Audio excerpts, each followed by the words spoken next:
La résistance, c'est un refus de céder au désespoir.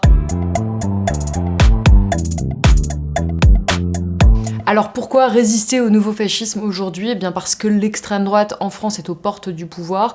À l'international, il existe une coordination entre les extrêmes droites, entre les forces réactionnaires absolument inédite au XXIe siècle, qui confère une force de frappe à ces mouvances politiques qu'elles n'avaient clairement pas avant. C'est pourquoi il y a urgence à réagir, à ne pas attendre le pire, à ne pas attendre qu'il soit encore plus compliqué de revenir en arrière. Et pour ça, on dispose de très nombreux outils en tant que citoyen, en tant que citoyenne, qu'il est indispensable de connaître pour pouvoir les actionner.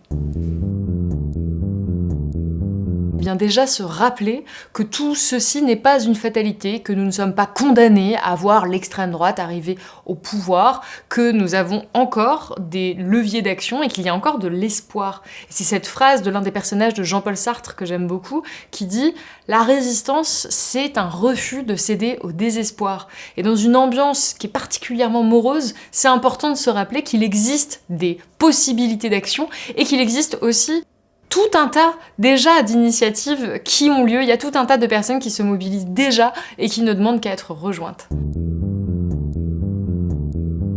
Eh bien parce que c'est le résultat d'un travail collectif de plein de personnes qui viennent d'horizons différents, qui ont des idées différentes, qui ont des modes de participation différents et qui essaient d'analyser et de proposer des modes d'action face à l'extrême droite sur le plan culturel, sur le plan informationnel, sur le plan économique aussi, bien sûr aussi via les mobilisations collectives plus traditionnelles. L'idée c'est de rassembler un petit peu toutes les pistes d'action qui ont pu être trouvées.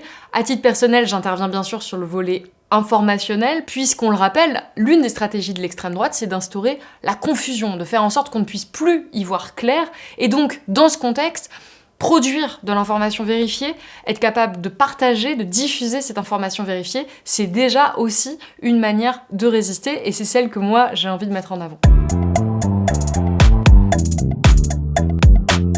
Et alors ce numéro, il n'est pas encore fabriqué, les équipes de Socialterre sont encore en train de le préparer, mais vous pouvez déjà les soutenir en allant précommander ce numéro sur le site de Socialterre.